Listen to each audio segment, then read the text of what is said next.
E quando a gente fala em democracia, nós não estamos falando no abstrato, nós estamos falando de um sistema, de um meio que garantiu direitos para as pessoas, que foi caminho para conquistas importantes e que no nosso país ainda é muito jovenzinha.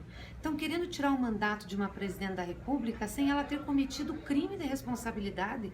Qual foi o crime que ela cometeu? Emissão de decretos suplementar, que aumentaram o orçamento e dizem que é sem autorização legislativa.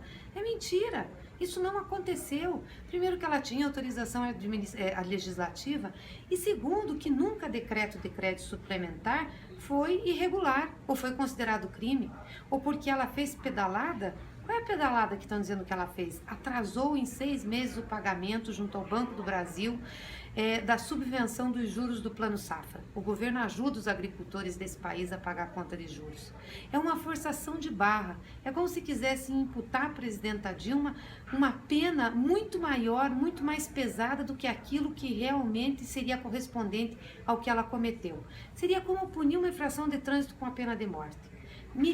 Centenas de governantes já cometeram ou administraram um orçamento dessa mesma forma. Para ter uma ideia em relação aos decretos, só o Fernando Henrique editou 101 decretos dessa natureza. O Lula editou 32.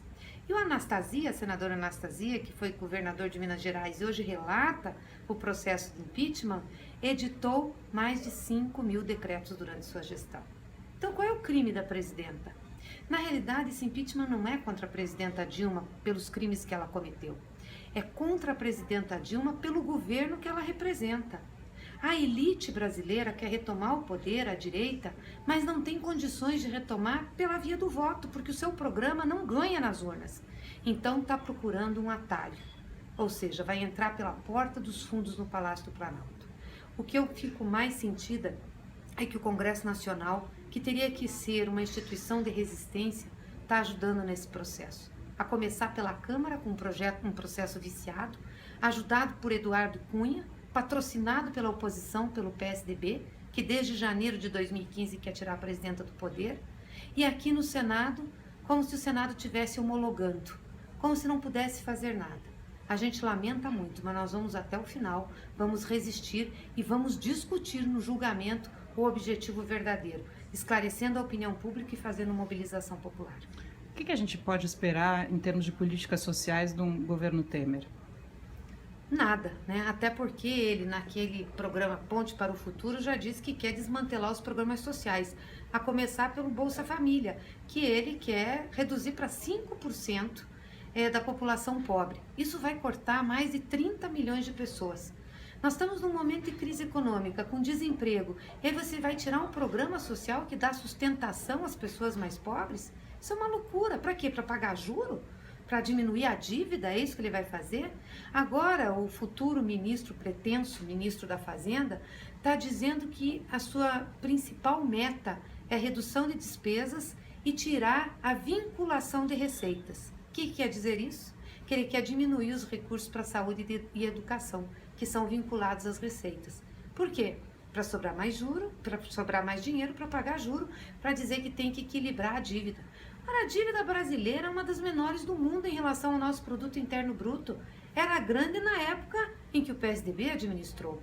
O Lula baixou, a Dilma baixou. Nós estamos vivendo uma crise econômica que é produto muito mais da situação internacional do que da conjuntura nacional. E aí estão querendo tirar a Dilma e vendendo para a população brasileira que isso vai resolver o problema. Isso vai aumentar o problema. O projeto que eles têm é um projeto liberal, em que o Estado tem que ser mínimo, em que o Estado não tem que ser forte, porque Estado forte é para proteger as pessoas mais pobres. Rico não precisa de Estado.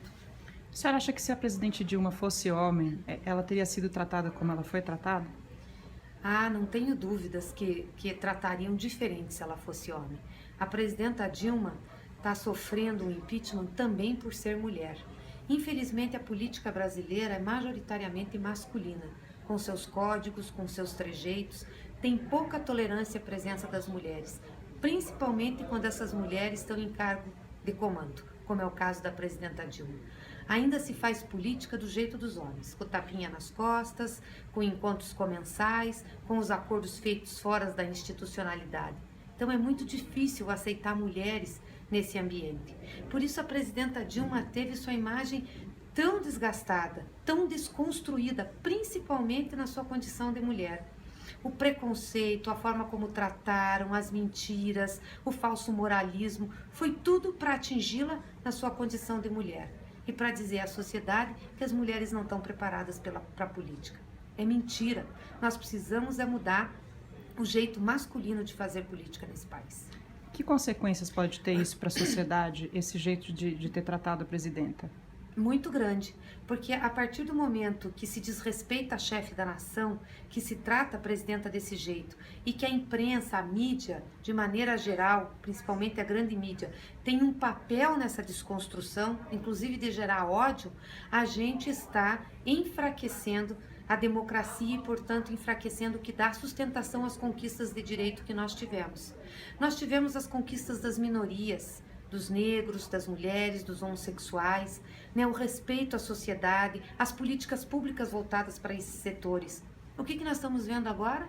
Manifestações de intolerância, pessoas indo para a rua dizendo que tem que matar o outro, né, fascistas, neonazistas, pessoas que têm como lideranças aquelas lideranças mais de direita, que dizem que as coisas se resolvem na bala. Nós vemos a intolerância com os negros, com os homossexuais, com as mulheres. Eu não tenho dúvidas nenhuma que tudo isso que foi construído para retirar a presidenta Dilma, para retirar um projeto popular do poder, vai ter consequências gravíssimas no comportamento das pessoas. E nós vamos voltar pelo menos umas 2 ou 3 décadas em termos de conquistas em relação aos direitos humanos e respeito às pessoas. Pode-se dizer que se legitimou a violência? Não tenho dúvidas que pode-se dizer que legitimou a violência. A partir do momento em que um líder político diz que tem que ser na bala a solução das coisas, que tem que se matar as pessoas, não tenho dúvidas. É isso que nós ouvimos pelas ruas, é isso que nós estamos ouvindo para a solução. Aliás, esses líderes políticos, quando tiram foto com a mão imitando uma arma. Quer dizer, é inconcebível a gente estar vivendo isso no Brasil novamente.